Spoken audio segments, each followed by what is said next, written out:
Hola a todos, espero que se encuentren bien en casa. Como cada semana vamos a empezar nuestro webinar Hablemos de Bolsa.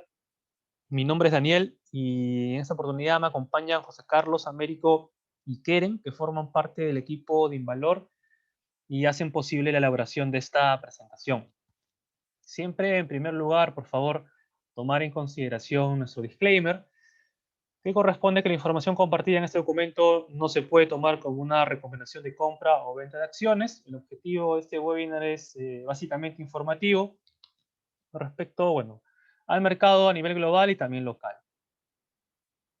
Luego, esta es nuestra agenda, bueno, que ustedes la conocen, que es revisar una parte a nivel global, a nivel macro, luego pasamos a una parte de indicadores locales y finalmente vemos una parte corporativa donde comentamos noticias y también analizamos un par de empresas, ¿no? Y esta vez vamos a comentar sobre Cier Perú y Exalmar.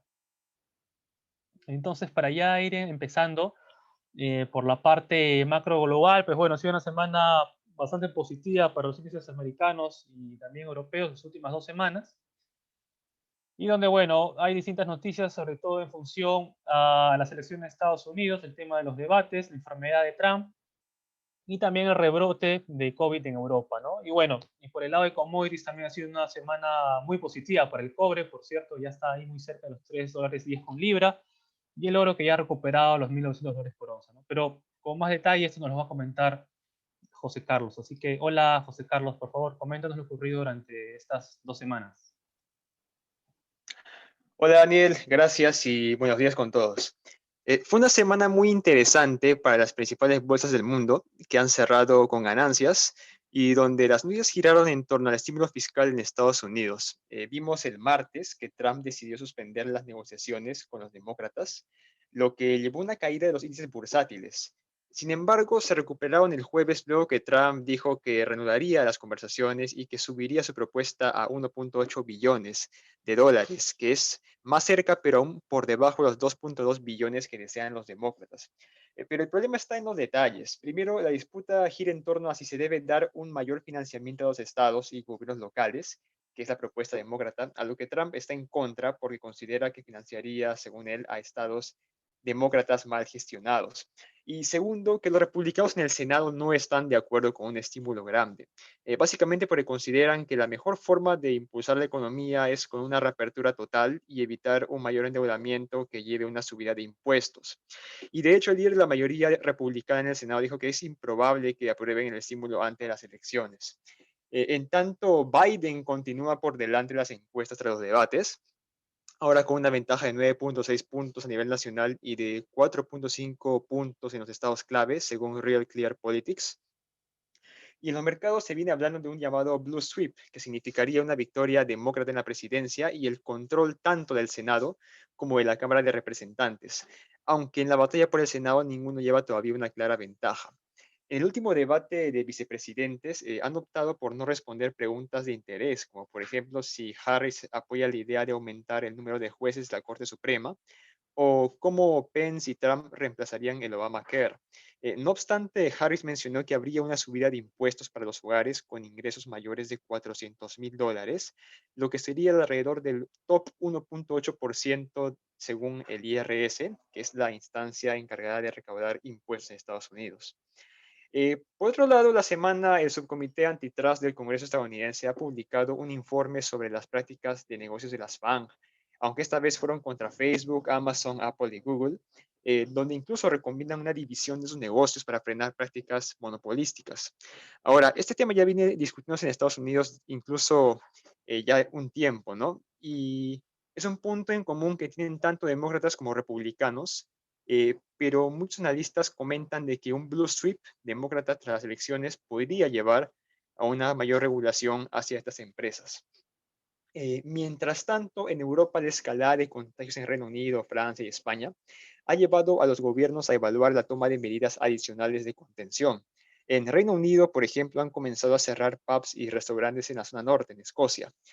Similar medida se tomó en París y más ciudades francesas han sido puestas en alerta máxima. Mientras que ayer se declaró el estado de emergencia, perdón, el estado de alarma en Madrid, junto con nuevas restricciones de movilidad. Ahora, estas medidas se vienen tomando en un contexto donde el apoyo a nuevas restricciones se ha reducido en la población y ha motivado protestas y aumentado las tensiones entre el Ejecutivo y los gobiernos locales, pero se dan con la finalidad de evitar cuarentenas a nivel nacional. Siguiente lámina, por favor. Bueno, por el lado de los indicadores económicos, el viernes, la semana pasada, salieron los datos del empleo en Estados Unidos, donde se muestra un aumento de 661.000 empleos en septiembre, es por debajo de los 800.000 que esperaba el mercado, mientras que la tasa de desempleo se redujo a 7.9%. Esto muestra que el mercado laboral viene recuperándose a un ritmo cada vez más lento ante la ausencia del estímulo fiscal. Eh, por otro lado, la confianza del consumidor del Conference Board, que mide las expectativas del empleo y los ingresos de los hogares dentro de los siguientes 6 meses, ha repuntado en septiembre y alcanzó su mejor nivel desde marzo, pero aún por debajo de las cifras pre-pandemia. En Europa la inflación continúa negativa por segundo mes consecutivo debido a la debilidad de la demanda, principalmente de servicios, dadas las restricciones y el avance del COVID-19, y se espera que el Banco Central Europeo aumente la compra de bonos en diciembre.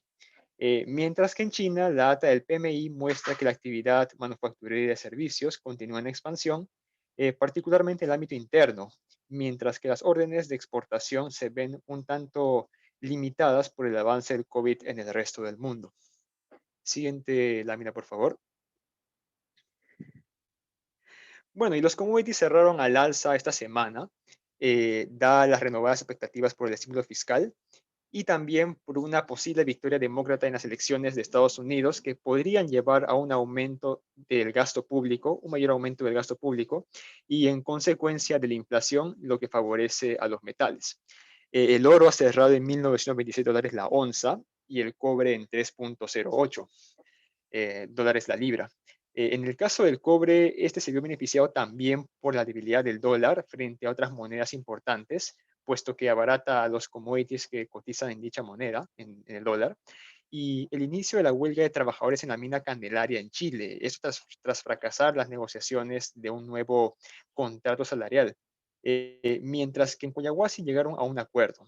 Si bien esta huelga en Candelaria no influye mucho en la producción mundial, el mercado está a la expectativa de las negociaciones en Escondida, que es la mayor mina de cobre del mundo, y en donde el sindicato ha rechazado en primera instancia la oferta de la empresa, pero ha anunciado que continuará con las negociaciones la próxima semana.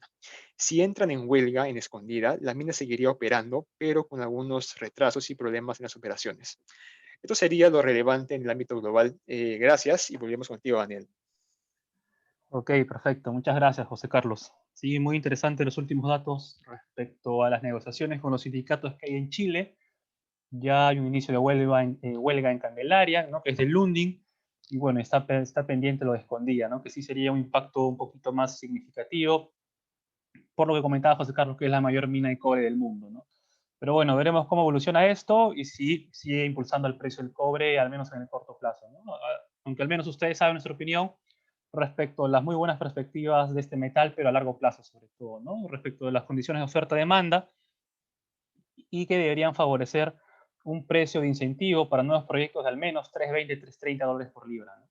Pero bueno, eso es una visión más de mediano a largo plazo y no de corto, como lo que estamos viendo en este momento.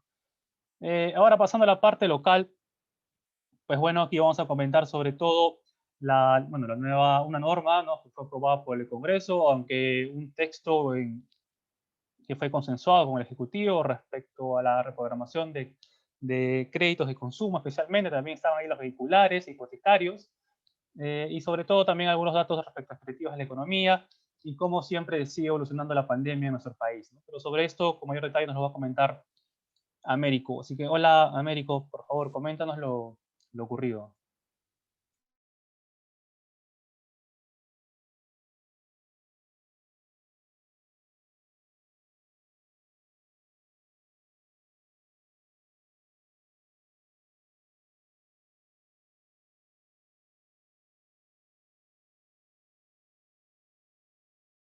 Ah, sí, sí. Sí. Gracias, Daniel. Buenas tardes con todos. Durante la semana pasada, el Congreso aprobó con 15 votos a favor un texto sustitutorio consensuado de reprogramación y congelamiento de deudas para personas naturales y MIPE. Este texto, como ya sabrán, durante la semana fue confirmado y fue firmado por el presidente. Básicamente, lo que menciona este texto aprobado es que es un programa de garantías que sirve para dar soporte a las reprogramaciones de las deudas por una suma estimada de alrededor de 5.500 millones de soles, que si lo ponemos en términos relativos respecto al PBI, representa cerca del 1% del cierre del 2019, con lo que alrededor de 7 millones de peruanos se verían beneficiados. Asimismo, esta ley se enfoca en los créditos con el siguiente máximo de deuda: créditos de consumo y personal hasta 10.000, el hipotecario 250.000, las MIPES hasta 20.000 y los vehiculares hasta 50.000. Otro punto a considerar que me parece un tanto más relevante es que las entidades financieras son quienes deciden la entrada o no al programa. Y ya para cerrar este punto, debemos destacar que hay algunos elementos más que podemos considerar, y es que se puede ver que hay una mayor predisposición por parte del Ejecutivo y Legislativo para conversar, lo cual naturalmente converge en mayores beneficios para las familias como la economía en su conjunto, dado que coadyuva que la salida de la crisis sea con un menor nivel de incertidumbre. Pasando al siguiente punto, el presidente de la República indicó que se aprobó el pago por adelantado a diversos laboratorios para adquirir la vacuna contra el COVID-19. Básicamente se trata de un decreto de urgencia que permite financiar el pago inicial del mecanismo del COVAX Facility, que requiere un pago adelantado, así como asegurar la transferencia de partidas presupuestales para cumplir con la garantía de participación celebrada mediante acuerdos con los distintos laboratorios que el país viene negociando. Con esto se espera que el primer trimestre del próximo año ya se empiece a aplicar las vacunas. No obstante, es necesario considerar que va a haber un cierto orden de prioridad dentro de la inmunización, ¿no? De hecho, si es que consideramos ya de una inmunización de la población en general, posiblemente esto se estaría reflejando en el segundo o tercer trimestre del 2021. Por otro lado, la Comisión de Defensa del Consumidor aprobó la propuesta legislativa que busca controlar las tasas de interés de las entidades del sistema financiero. Este dictamen establece que la entidad bancaria o financiera debería devolver el monto total denominado seguro de desgravamen, siempre en cuando el cliente haya terminado de realizar el pago, es decir, el 100% de la deuda contraída. Esta iniciativa también elimina el cobro de la llamada comisión interplaza, que se cobra básicamente al usuario al momento de realizar el retiro en efectivo de su tarjeta de crédito en ventanilla o en un agente bancario. Hay un punto que es un tanto más relevante, y es que el proyecto establece ciertamente que haya unos topes de tasas dentro de los préstamos y créditos bancarios. Este punto es un tanto más relevante debido a que genera incentivos para un mayor nivel de operación de los mercados negros. Y esto básicamente debido a que genera menos incentivos para que los bancos o entidades financieras en general presten dinero, lo cual significaría un menor nivel de oferta por la parte de los préstamos. Considerando además que la parte de la demanda, es decir, la demanda de los deficitarios se mantiene constante, esta demanda buscaría los recursos en otros espacios, los cuales serían los puestos de préstamos del mercado negro, que como seguramente ya saben, las tasas están muy por encima de lo que te cobraría un banco, caja, etcétera, ¿no? Entrando a los datos económicos, se publicó un dato adelantado del sector construcción, el cual es el consumo interno de cemento, el cual creció en 1.3% en agosto, ¿no? Esta recuperación ha sido un poco más rápida, como recordarán, durante los primeros meses de la pandemia era de los que más se había afectado, ¿no? Y de hecho era el sector que se esperaba también tenga una recuperación un tanto más lenta. Por otro lado, el BCRP en su última reunión mantuvo la tasa de referencia en 0.25%. Respecto a este punto, como ya sabrán, esperamos que durante el resto del 2020 la tasa se mantenga. En caso haya necesidad de inyectar liquidez, se van a buscar mecanismos no tradicionales tipo reactiva o algún otro mecanismo que no sea la tasa de referencia, ¿no? No podríamos esperar, por ejemplo, que la tasa de referencia entre en niveles negativos. Esto también va en línea un poco con las expectativas de la economía que se han publicado, ¿ya? Respecto a las expectativas de la economía a 3 meses, se han presentado mejoras, pasando de 38 a 47 en septiembre. No obstante, este número aún muestra que los empresarios aún ven con cierto pesimismo el nivel de recuperación de la economía, pero que naturalmente en una mejor situación a la que nos encontramos ahora, ¿no? A 12 meses de la misma forma y en la inflación de la misma forma. Otro punto que quisiera destacar aquí es el gráfico de la parte izquierda inferior, que es la evolución del tipo de cambio, ¿no? En este gráfico traté de plasmar el peso brasileño, el peso colombiano, el peso mexicano, el nuevo sol, el peso chileno, el euro y el DXY, que es un índice que mide el dólar con otras monedas, ¿no? Y donde el principal componente es el euro, básicamente. Como pueden ver en el gráfico, no estoy seguro si se ve bien, pero hay una línea celeste que muestra cómo a partir de julio el euro se ha ido apreciando y cómo a partir de julio el dólar se ha ido depreciando. Y esto se debe básicamente al mayor impulso fiscal que hubo en Europa y, y el comportamiento en forma de espejo se debe a que dentro del índice del DXY, cerca del 60% está compuesto por el euro. Es por eso que podemos ver un comportamiento espejo, ¿no? Y también recordarán que Europa es uno de los primeros países que tuvo un mayor control del COVID-19, lo cual también marcó como un punto de partida para que la moneda empiece a apreciarse. No obstante, si revisamos por el lado de la TAM, que vienen a ser las 5 líneas restantes, vemos que todas se han depreciado respecto al dólar. Hay un punto que podría tal vez llamar la atención y es que el nuevo sol se ha depreciado incluso más que la de Chile. Pero si es que observamos, por ejemplo, los gráficos que usualmente muestra el BCRP, siempre se ve que el nuevo sol está por debajo del peso chileno. Y esto se debe básicamente a cómo consideraron el año base, ¿no? En este caso yo estoy considerando el year to date, es decir, la variación desde el 31 de diciembre de 2019 hasta ahora, ¿no? En cuanto ha crecido el tipo de cambio. En cambio, el BCRP me parece que lo que hace es considerar como base diciembre de 2018. Entonces no captura, digamos, o bueno, en este gráfico no se captura el efecto de las turbulencias que hubieron el año pasado en octubre en Chile, lo cual generó naturalmente que la moneda o el peso chileno se deprecie, ¿no? Es por ello que básicamente no encontramos que el nuevo sol peruano es la segunda moneda más depreciada a nivel de la TAM. Para pasar a la siguiente lámina, por favor.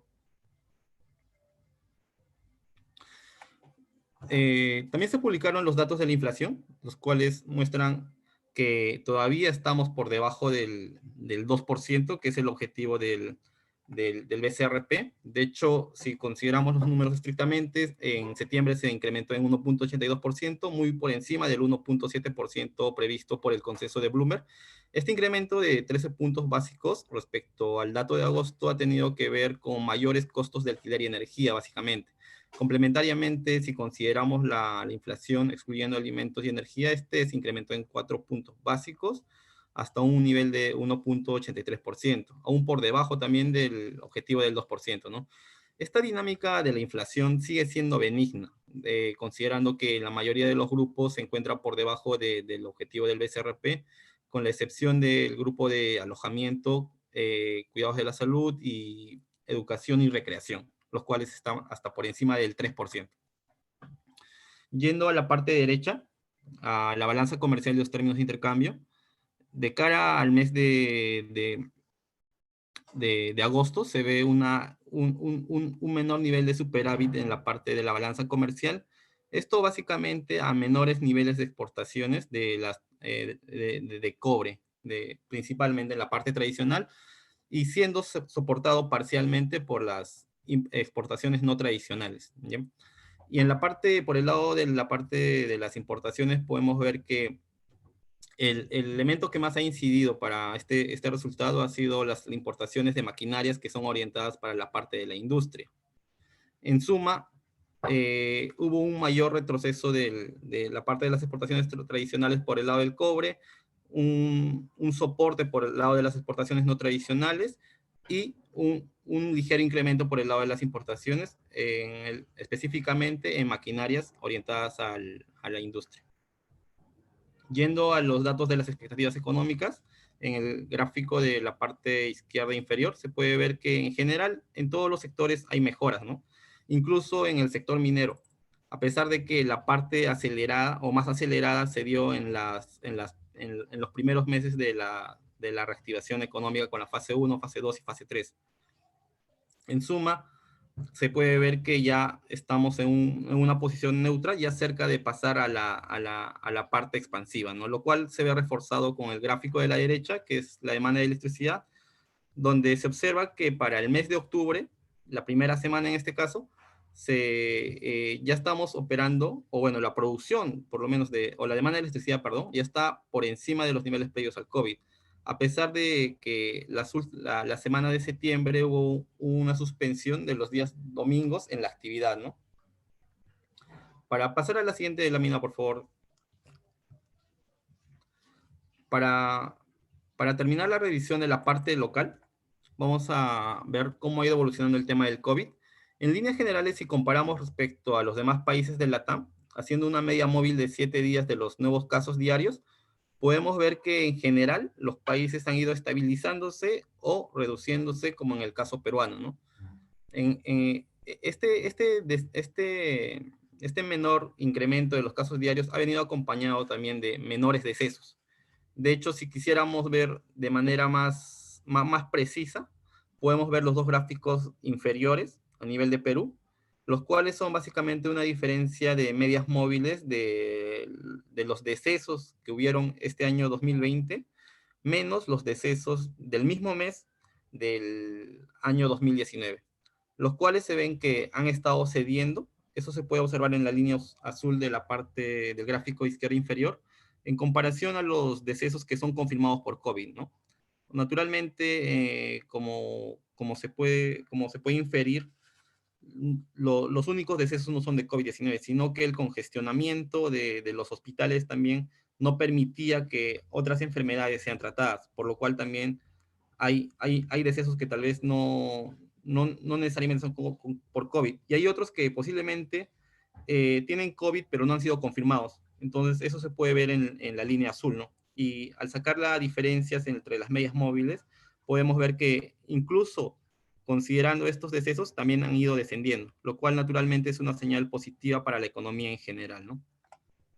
Y en la parte de la derecha inferior, también se puede observar lo mismo, ¿no?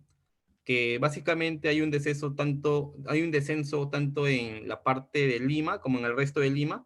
No obstante, durante los últimos días ha ido predominando los excesos en la parte de Lima.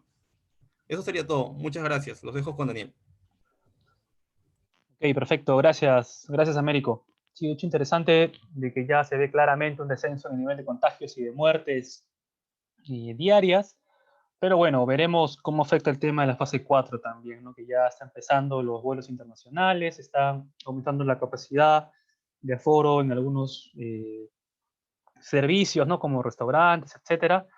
Y bueno, veremos si es que esto trae algún tipo de rebrote, esperemos que no, para que la reactivación pueda seguir su curso, como mostró Américo, de que ya al menos la demanda de energía está a niveles pre-COVID, ¿no? Incluso superándolo en forma pequeña, es cierto, pero bueno, ya estaríamos en una recuperación bastante rápida, ¿no? Ahora, por el lado corporativo, yo les voy a comentar las principales noticias. Por el lado de bancos, han salido unas clasificaciones de riesgo, principalmente de Moody's, donde, bueno, básicamente han ratificado las categorías que ya tenían y mantienen su perspectiva, ¿no?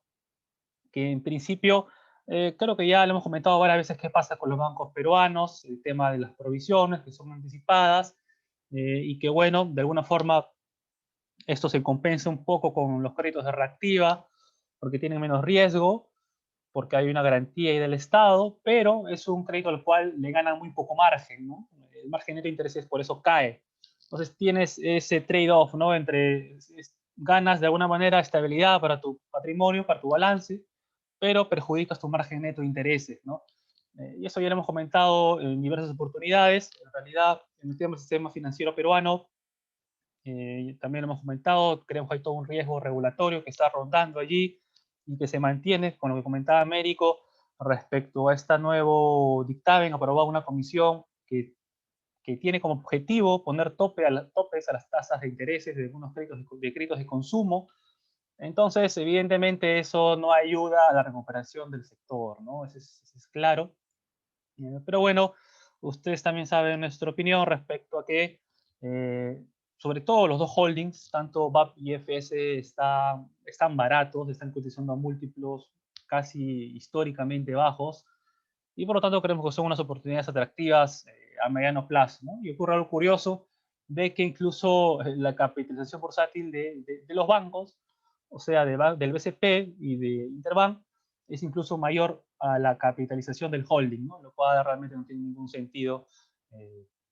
Pero bueno, creemos que es consecuencia de lo que estamos comentando, ¿no? De ese miedo que hay por parte del mercado, sobre todo al riesgo regulatorio, ¿no? Pero bueno, esperemos de que esto se vaya disipando, pero de hecho va a ser un tema de mediano plazo, ¿no? No de corto. Luego, por el lado de Ciber presentó ya sus resultados financieros del segundo trimestre recién, por cierto, estaba pendiente. Y esto lo voy a comentar un poquito más de detalle en un par de minutos, donde, bueno, les adelanto que reportó una pérdida neta, lo cual era entendible, que es evidente debido a la paralización que hubo en el segundo trimestre, ¿no? En realidad para todas las empresas industriales por un par de meses. Luego también salió una clasificación de riesgo de Exalmar, y aquí también la vamos a comentar con mayor detalle en un minuto, respecto a los comentarios de Moody's respecto a Exalmar. Luego pasamos a un hecho de importancia de Minera IRL, que es una compañía, o es una acción que también hemos comentado por aquí, también en nuestro seminario, con los miembros del club, respecto al acuerdo de entendimiento al el cual tiene que cerrar con COFIDE, ¿no? Bueno, la fecha, el plazo se ha prorrogado hasta el 28 de octubre, y donde, bueno, al menos en la nota informativa se comenta de que ya habría progreso en los dos puntos principales, ¿no? Que es lo que exige COFIDE, que es el pago de deuda de la línea de crédito por 70 millones, y lo que exige IRL, que es, bueno, evidentemente el pago de unos 34 millones ante la sentencia del laudo arbitral, ¿no? Que ganó la compañía en detrimento de COFIDE, ¿no? Entonces, esos dos puntos son muy importantes, a los cuales tiene que llegar un consenso, y entendemos de que están avanzados, y que bueno, y veremos si finalmente al cierre de este mes se puede comunicar ese acuerdo potencial, ¿no? Y esto destape el valor que está del proyecto minero, ¿no? Obviamente, yo les he comentado también varias veces, Olachea es un proyecto que ya tiene factibilidad económica, tiene factibilidad social por la comunidad, lo único que falta es cerrar el financiamiento, ¿no? Entonces, ese es el único punto que falta para poder llevar a construcción ese proyecto. En su último estudio de factibilidad había un periodo de construcción de unos 7, 8 meses, y van a empezar con una planta pequeña, ¿no? Iba a poder producir unas 70.000 onzas por año, si mal no recuerdo. Así que, bueno, ya está todo listo para que en menos de un año la empresa pueda ya incluso empezar con la producción comercial, ¿no? Pero bueno, ojalá pueda llegar a buen puerto el acuerdo con COFIDE. Y finalmente, pues para Luz del Sur salió la convocatoria ya para la selección de la entidad valorizadora por la OPA, que se va a lanzar sobre las acciones comunes. Y bueno, hay que tener claro ahí las fechas, que el resultado del proceso de selección se van a conocer el 26 de octubre, aunque puede haber algún tipo de prórroga.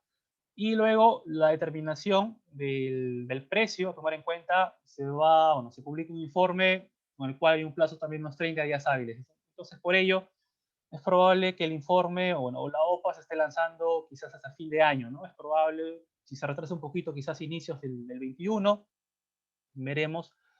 Y acá también nosotros hemos comentado que, bueno, el precio que ha pagado la empresa china por Luz del Sur está alrededor de 28.50, 28.70 soles por acción común. Y bueno, creemos que es poco probable de que la valoración que se haga, ¿no? Por flujos termina dando un resultado mayor a ese, ¿no? Es poco probable, y de hecho, lo hemos comentado también, la empresa china está pagando una prima considerable debido a las eficiencias que va a generar con la adquisición de Luz del Sur, ¿no? Entonces, luego de revisar las noticias, vamos a pasar a comentarles las dos empresas. Primero empezamos por Exalmar y los comentarios de Moody's en la clasificación de riesgos que salió hace una semana. Y aquí nos va a ayudar con detalle Keren. Así que, hola Keren, por favor, coméntanos lo que comentó Moody's respecto a Exalmar. Gracias, Daniel. Buenos días con todos. Con respecto al informe de Moody's, la clasificación de la pesquera Exalmar es de B3 con perspectiva estable, que refleja una expectativa para los próximos 12 a 18 meses de que la rentabilidad y las métricas crediticias de Exalmar continuarán mejorando mientras se presente una ausencia de cualquier evento meteorológico fuerte que resulte en una disminución en la cuota de pesca o la cancelación de una temporada de pesca. Sin embargo, B3 no es en sí un grado de inversión deseable y está en una denominación altamente especulativa, debido principalmente a sus niveles de apalancamiento. Y si sus cuotas de pesca mejoraran, entonces podría probablemente mejorar su clasificación, pero está muy cerca de un potencial default, a unos 3 escalones por encima del grado de default. Entre sus fortalezas crediticias se tiene que es el tercer productor peruano de harina y aceite de pescado, y presenta operaciones exitosas a través de ciclos de pesca. Asimismo, entre los desafíos crediticios es que presenta pequeña escala en comparación con sus pares. Además, tiene una limitada diversificación de materias primas y productos. Asimismo, su volumen y flujo de caja es sensible a la disponibilidad de biomasa a partir de condiciones climáticas y niveles de cuota. Exalmar tiene una cuota asignada de 6.7% en la región centro-norte de Perú y la capacidad de procesar capturas de terceros, lo que aumenta su participación general en el mercado, posicionándola como la tercera pesquera más grande del Perú en términos de anchoveta procesada. Además, Exalmar es propietaria mayoritaria con 71% y el 29% cotiza en la Bolsa de Valores de Lima. Para los 12 meses que terminaron el 30 de junio de 2020, la compañía ha reportado ingresos alrededor de 213 millones de dólares. Asimismo, el estrecho enfoque de productos de Exalmar y la concentración de abastecimientos geográficos se ven parcialmente compensados por su diversificación de ventas, dado que exporta la mayor parte de su producción, por lo que la mayor parte de los ingresos provienen de Asia con 61%, donde China es el principal mercado de Exalmar, seguida de América con 13%, Europa con 14% y Oceanía y África con 12%. Y dado que la industria alimentaria actualmente está bastante a la defensiva contra los ciclos económicos y se espera que los ingresos de Exalmar no se vean afectados significativamente debido a la desaceleración del crecimiento económico debido a la pandemia del coronavirus. Con respecto a los volúmenes de Exalmar y por tanto su flujo de caja dependen críticamente del nivel de captura de anchoveta, principal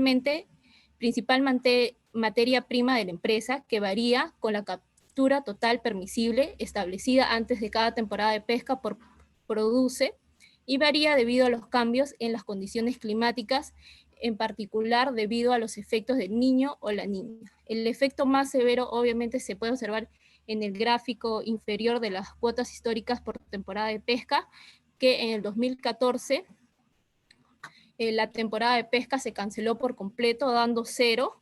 Actualmente es probable que las cuotas de pesca se mantengan estables, ya que la Comisión del Estudio del Fenómeno del Niño de Perú asignó un 64% de probabilidad de tener condiciones estables de temperatura de agua del mar en la próxima temporada de pesca y que va a ocurrir entre diciembre de 2020 a marzo del 2021.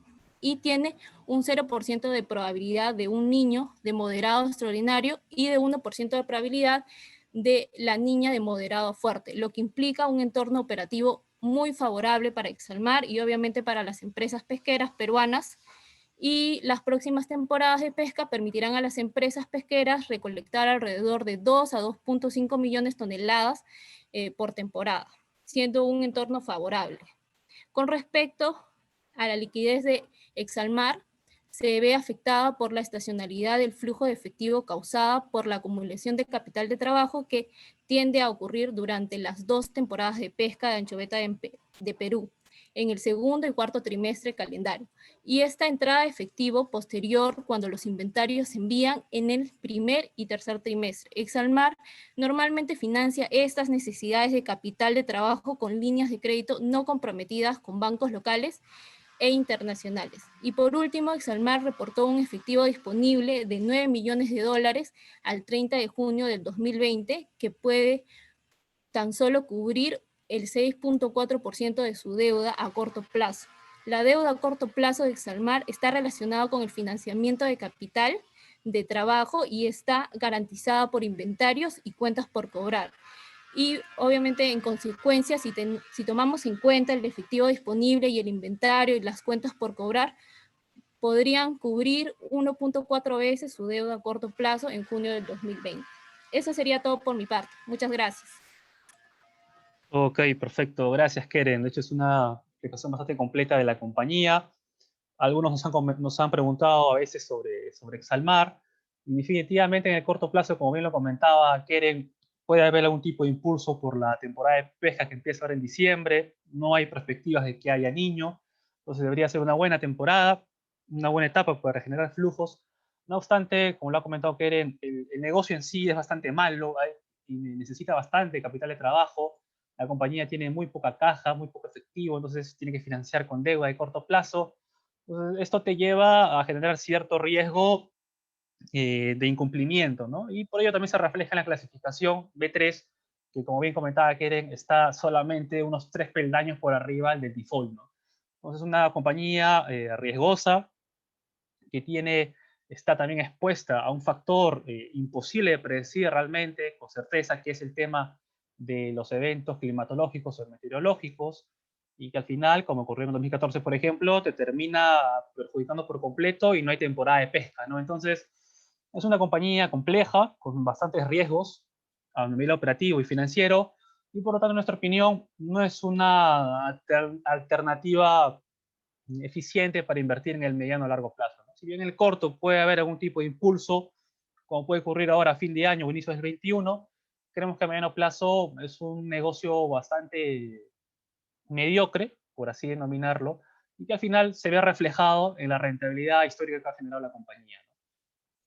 Entonces, por el lado, ahora yo paso a comentarles CIER Perú, que como les había adelantado, reportó su resultado del segundo trimestre, donde, bueno, presentó una pérdida neta, ¿no?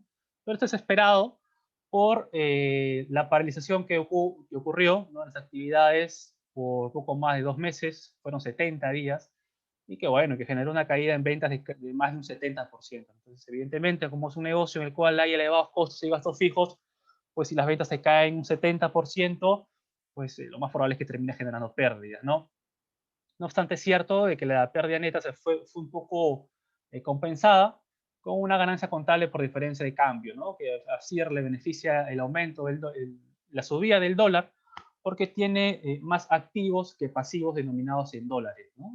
Y como, bueno, como su moneda funcional es el sol, pues bueno, allí se genera una ganancia o pérdida por diferencia de cambio, ¿no? Ahora, un punto interesante a comentarles es que CIR ha tomado deuda en este trimestre de unos 45 millones de dólares. Bueno, y fue como previsión, ¿no? En el escenario de incertidumbre, realmente nadie sabía, si regresamos hacia marzo o inicios de abril, pues creo que ninguno de nosotros tenía certeza, y menos las empresas, de cuánto iba a durar el confinamiento, ¿no? Entonces, ante eso se entiende de que hayan tomado una deuda de corto plazo como previsión para asegurar el cumplimiento de algunas obligaciones operativas, ¿no? Principalmente capital de trabajo. No obstante, una nota informaron también de que esto ya se había precancelado, se tomó un nuevo préstamo, ¿no?, en julio, y se sacó a un menor coste, y por eso se ha precancelado este crédito, este préstamo ya de 45 millones, ¿no? Seguro lo vamos a ver reflejado en los resultados del tercer trimestre. Ahora, acá la idea era comentarles que CIER Perú se mantiene en nuestro portafolio recomendado para los que nos siguen a través de los seminarios, sobre todo, el peso del 10% que le asignamos, porque esperamos una recuperación más rápida, ¿no? Bueno, entre comillas rápida, a partir del tercer trimestre, ¿no? Esto también en línea con lo que comentaba Pacasmayo, sobre todo por cómo había visto la recuperación de la autoconstrucción.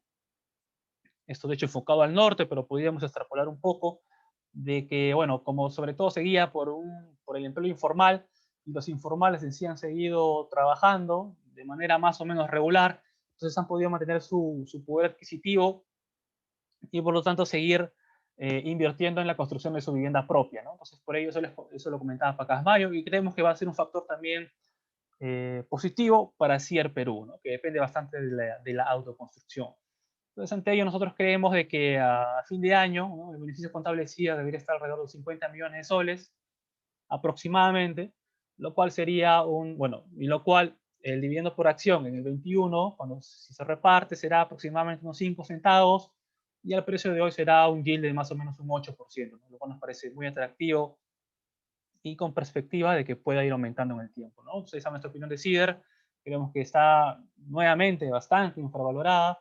Cider siempre nos da estas oportunidades en realidad de poder acumular, es bastante increíble, pero bueno, se entiende por el poco conocimiento del mercado de esta compañía y que realmente nadie la sigue, ¿no? Ningún analista del mercado la sigue y creemos que eso genera oportunidades para el inversor de mediano plazo, ¿no? Creemos que se va a ver recompensado.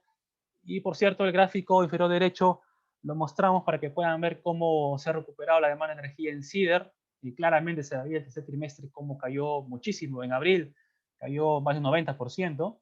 Entonces, por ende, se entiende la caída tan fuerte en ventas, a pesar de que han podido comercializar un poco de inventario. Pero ya se ve claramente a partir de julio la recuperación, ¿no? Bueno, incluso en julio ha sido un aumento interanual, pero bueno, el 19, si mal no recuerdo, hicieron un mantenimiento en la planta, entonces por eso se les ha caído en julio del 19. Pero en sí, si vemos la tendencia julio, agosto, septiembre de este año, vemos que ya está en niveles básicamente similares a los del 2019, ¿no? Entonces, deberíamos esperar una recuperación bastante rápida. Ya se ve a nivel de producción. En una entrevista el gerente comercial indicaba que en comercialización ya estaba un 85% en agosto, el nivel pre-COVID.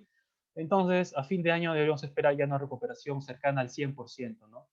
Entonces, por eso nos gusta Cider y creemos de que a partir del tercer trimestre vamos a ver unos buenos resultados, una buena recuperación, ¿no? Y que se va a ver reflejado de manera paulatina en el precio de la acción. Entonces, bueno, este es el calendario económico para que lo tengan en consideración para las próximas 2 semanas. Y finalmente, pues bueno, estos somos nosotros, Sin Valor, ofrecemos programas formativos, cursos, talleres y seminarios, algunos gratuitos como el que estamos en este momento, y también el club de inversión que ofrecemos, ¿no? Entonces, por cierto, las fechas recuerden de que el 24 tenemos una charla en nuestro club de Invalor, que va a ser gratuita, y el 31 también es el Masterclass de portafolios de inversión previo al inicio del módulo 4 que iniciará el sábado 7 de noviembre, ¿no? Y bueno, estamos hoy en día ya en nuestro módulo 3 de valoración de empresas, ¿no? Que por cierto, si alguien quisiera inscribirse, pues nos puede escribir el correo para poder pasarle información, ¿no? Que donde estamos valorizando Ferricor, por cierto, es la compañía que estamos valorizando en este ciclo. Entonces, con ello ya culminamos nuestra presentación y pasamos a la parte de preguntas donde nos va a ayudar aquí Keren. Gracias, Daniel. La primera pregunta es con respecto a la aprobación de la ley de congelamiento de deudas, que tanto ayuda a eso a IEF y a BAP. Ok, gracias. Bueno, respecto a esta ley que se ha aprobado el consenso con el Ejecutivo, en sí, lo que ayuda, bueno, en principio perjudicaría a IFS principalmente, que es la más expuesta a los créditos de consumo, tiene ahí la tercera parte de la cartera en consumo, porque lo que esto va a incentivar, bueno, el objetivo es que se incentive a que se baje la tasa de los créditos de consumo, ¿no? Y entonces, ¿qué pasa? Y es opcional, evidentemente. Entonces, por ejemplo, si yo tengo una deuda, un ejemplo hipotético, ¿no? Con Interbank, de X soles a una tasa de 25%, y yo voy a Interbank busco la reprogramación, pero Interbank no me quiere ofrecer este beneficio mediante el respaldo del Estado, y me quiere reprogramar la deuda a la misma tasa, 25%, pero viene el banco X y me ofrece comprarme la deuda y reprogramármela y bajarme la tasa, y para que ese banco sí me va a ofrecer ese beneficio respecto a la garantía del Estado, pues bueno, es probable que yo pueda irme al otro banco, ¿no? Bueno, podría ser. ¿Y por qué el otro banco sí me va a ofrecer el beneficio? Pues porque ese otro banco sí va a priorizar el tema de la fortaleza de su capital, ¿no? Porque no todos los bancos están en capacidad, como el BCP e Interbank, de hacer esas provisiones tan elevadas a nivel del balance que afecta al patrimonio, pero como tienen un ratio de capital global tan elevado y tan fuerte, entonces pueden soportar ese nivel de provisiones, ¿no? Pero un banco X, no voy a nombrar los otros porque para no comentarlos, pero un banco, y ustedes pueden revisar la información en el SBS, cuáles son los bancos que tienen ratio de capital global más bajo y están más expuestos a un posible deterioro. Entonces ese banco X no se quiere exponer a ese deterioro de los ratios de capital global, no quiere exponer al deterioro de su patrimonio, entonces por eso va a pretender sí acogerse en mayor medida a ese beneficio de reprogramar la deuda, bajando la tasa, pero teniendo la garantía ahí del Estado detrás, ¿no?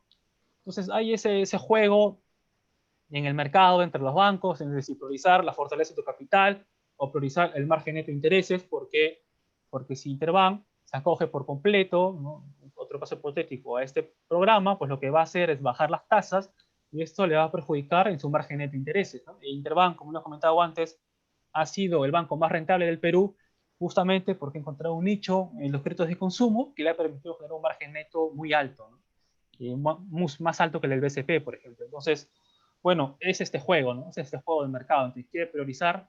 Entonces, al final, en principio yo diría de que uno de los más perjudicados debería ser IFS, ¿no? A través de Interbank, y BCP no tanto, porque BCP está mucho más enfocado hoy en día en la parte de reactiva, ¿no? En la parte corporativa con MIPES, que ha tomado más de la mitad de esos créditos de reactiva, y que bueno, está el tema ahí de cuánto tiempo los tendrán en el balance, y cuando venga el vencimiento de ese crédito, poder negociar con ese cliente un nuevo crédito, pero una tasa mayor, evidentemente, no a la tasa de reactiva, a la cual el BCP le saca muy poco margen, ¿no? Entonces hay todo este juego de mercado, que bueno, que al final veremos cómo termina impactando los resultados. Por cierto, en nuestra opinión, los resultados de los bancos recién se van a normalizar en el 2022. Ahí recién vamos a ver un ROE normalizado en las entidades financieras, alrededor de 15-16%, porque el 21 todavía va a ser un año de transición, ¿no? Entonces, como les comento, PAP y FS están baratas, eso es correcto, es cierto, pero está ahí este riesgo regulatorio y que, bueno, de hecho afecta el negocio y va a seguir rondando este tema seguramente por los próximos 6 a 12 meses, ¿no? Entonces es una inversión de mediano a largo plazo, evidentemente, pero creemos de que sí vale la pena por los niveles a los cuales cotizan. Gracias. La siguiente pregunta es, ¿qué tipo de empresas podrían tener un crecimiento a finales de este año? ¿Se tendría algunos ejemplos?